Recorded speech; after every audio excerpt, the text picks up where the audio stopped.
O trecho analisado hoje, pelo tom, pela terminologia e pela estrutura do argumento, trata-se de uma das análises mais densas e críticas da filosofia moderna. O texto não apenas denuncia a razão instrumental do capitalismo tardio, mas traça uma genealogia do declínio, identificando a origem da barbárie na própria razão que prometera libertar a humanidade. A tese central é paradoxal. O esclarecimento, ao buscar libertar-se do medo da natureza por meio do domínio total, regressa ao mito e engendra uma nova forma de barbárie. Eu sou Vandeir Freire, você está no canal Sempre um Livro, e hoje vamos dar continuidade ao nosso projeto capítulo por capítulo, onde sempre analisaremos um livro do começo ao fim. O livro da vez é justamente Dialética do Esclarecimento, e esse vídeo é a terceira parte sobre o conceito de esclarecimento. Obrigado a você que está assistindo ao nosso vídeo.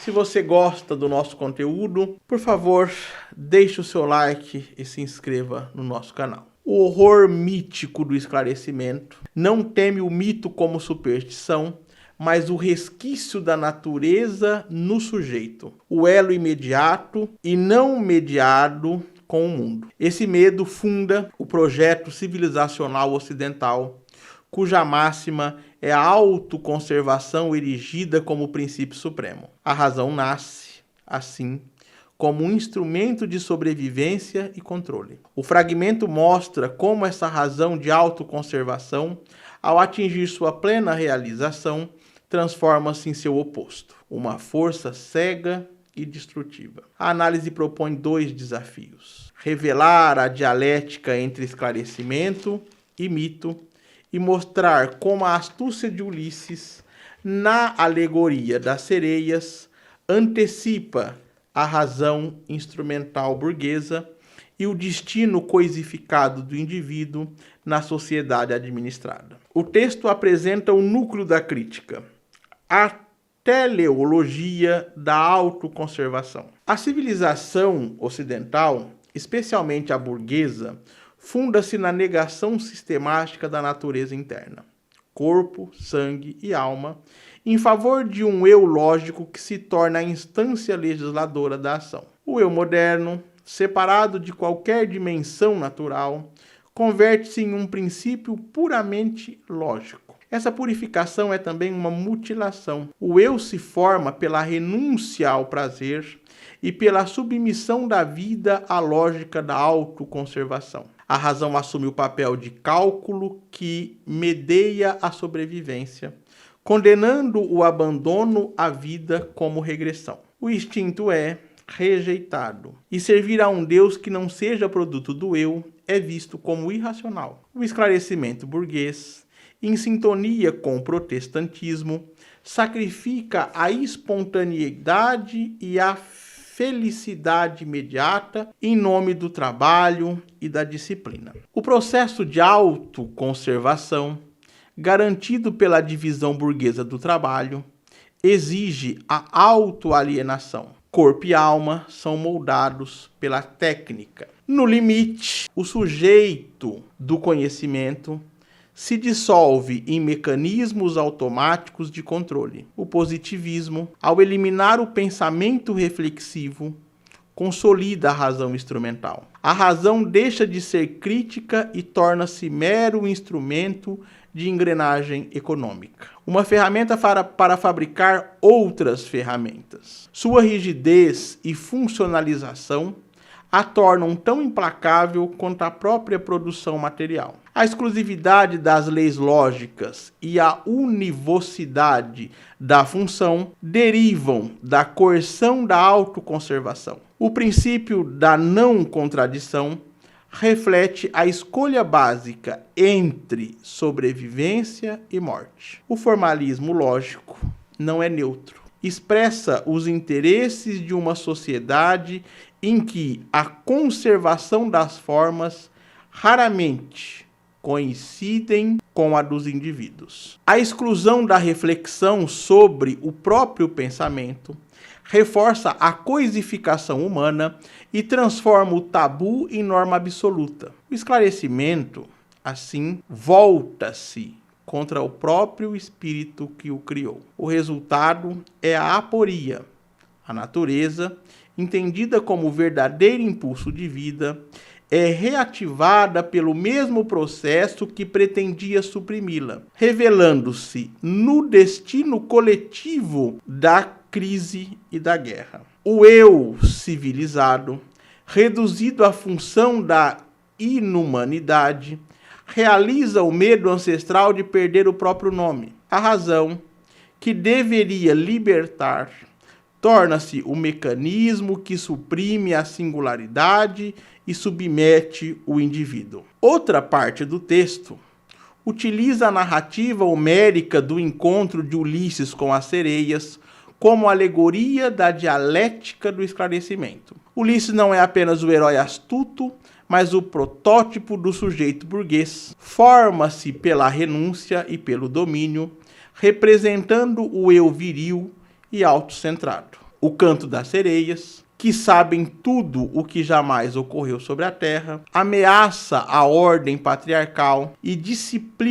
a disciplina do trabalho. Eles oferecem a tensão de se perder no passado mítico e na promessa do prazer pleno, que anula a vigilância necessária à sobrevivência. O preço do conhecimento das sereias é o futuro, é o engano com que o passado captura o nostálgico. O prazer e o pensamento não instrumental são vistos como perigos de dissolução, regressão e descontrole. Há duas estratégias de dominação.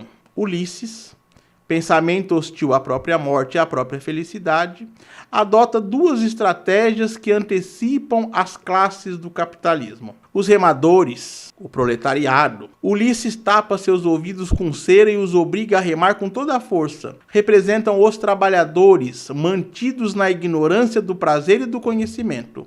Sua sobrevivência depende da mutilação sensorial e intelectual. Foca nessa parte, por favor, da análise. Nós estamos falando dos proletariados. E olha o que a análise desses dois escritores dizem. A sobrevivência do proletariado depende da mutilação sensorial e intelectual. Entenderam?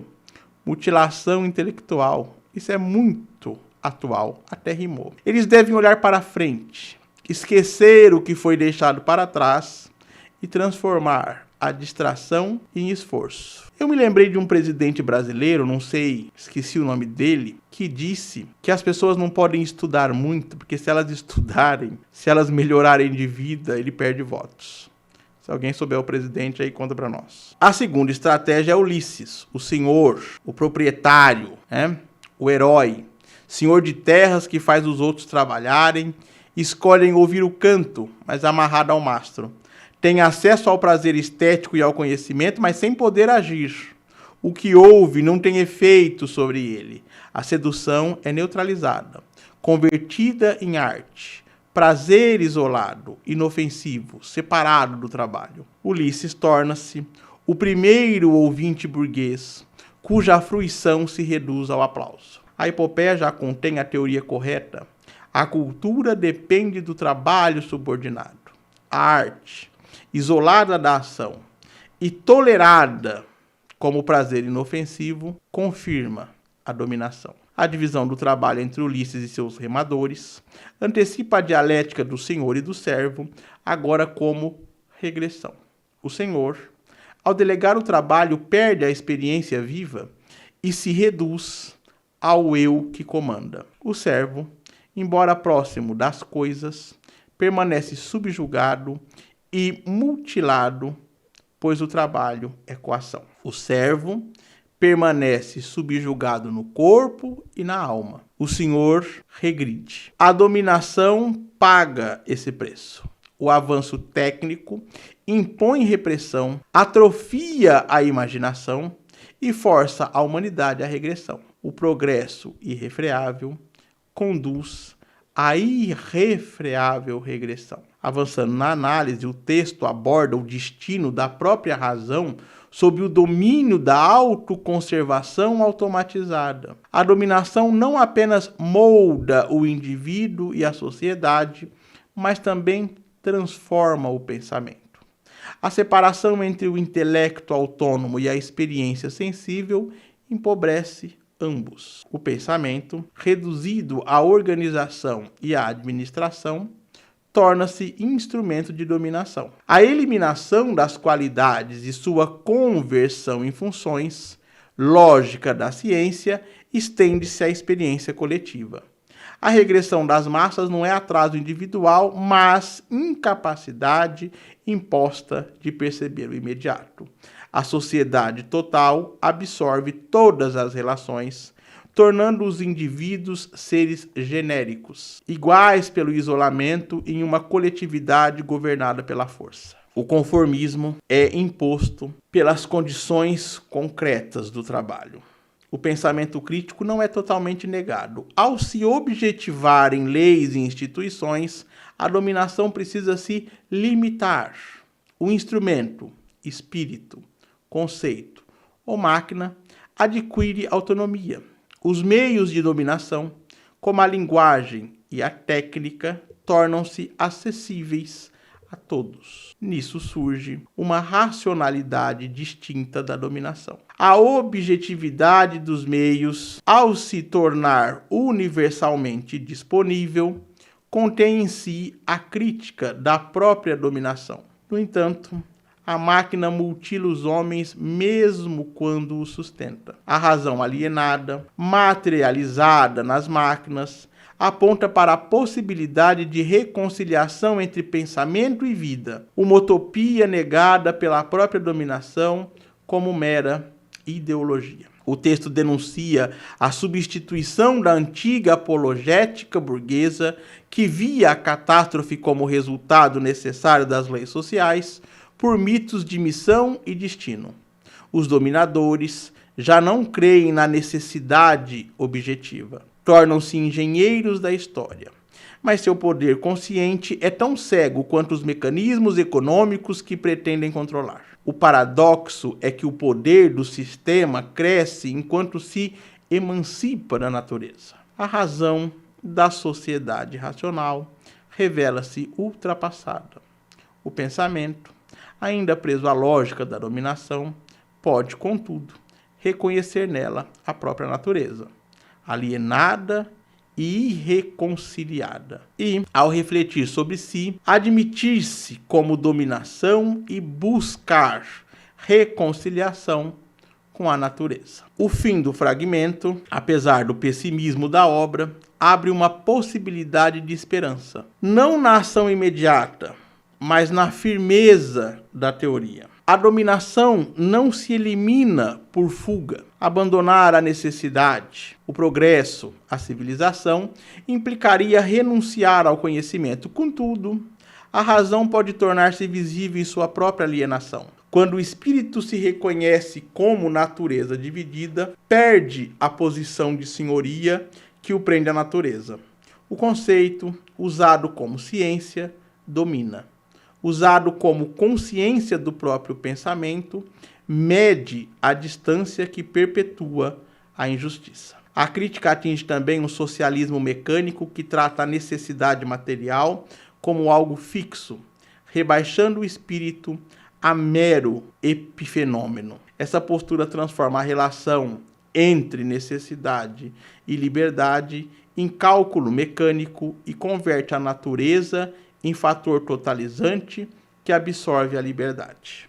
A verdadeira prática revolucionária exige a intransigência da teoria diante da letargia social que endurece o pensamento. O problema não é a técnica, nem apenas as condições materiais, mas a cegueira coletiva que impede a imaginação crítica. Só quando a razão se recusar ao falso absoluto da dominação cega, poderá reencontrar-se. Retomando Francis Bacon, o sonho de dominar a natureza revela-se como forma de coação quando levado à escala da prática. O saber orientado apenas a fins práticos dissolve-se e esquece as origens que a ciência dominadora ignora. A dialética do esclarecimento funciona como teoria contra a falsa fé no progresso. Mostra que a razão, nascida do medo e organizada para a autopreservação, virou princípio de destruição e mito moderno. O exemplo de Ulisses aponta que a separação do prazer contemplativo em favor do trabalho não criou liberdade, mas instaurou a ordem da dominação. A lição central: a esperança não está na exaltação da natureza nem no otimismo técnico, mas na autorreflexão do pensamento. A teoria precisa reconhecer a dominação dentro de si. No formalismo lógico e na autoconservação coercitiva, para enfraquecer a necessidade que conduz ao totalitarismo. O esclarecimento deve consumar-se para superar-se. Não há soluções fáceis. É preciso um pensamento que vá além da gestão dos fatos e confronte a base do pensamento ocidental sob pena de sucumbir à mistificação das massas. O crítico não pode calar-se. Deve usar a linguagem para nomear a mentira e preparar o conceito para o fim da coação. A única saída é a lembrança da natureza no sujeito, o gesto íntimo pelo qual o espírito se reconhece. No próximo domingo, vamos começar a falar sobre Ulisses ou o mito e esclarecimento. Capítulo por capítulo, vai ao ar todo domingo, às 19 horas. Muito obrigado a você que assistiu ao vídeo até aqui. Se você gosta desse tipo de conteúdo, deixe seu like, inscreva-se no canal e compartilhe. Céu sempre um livro. Prazer da leitura.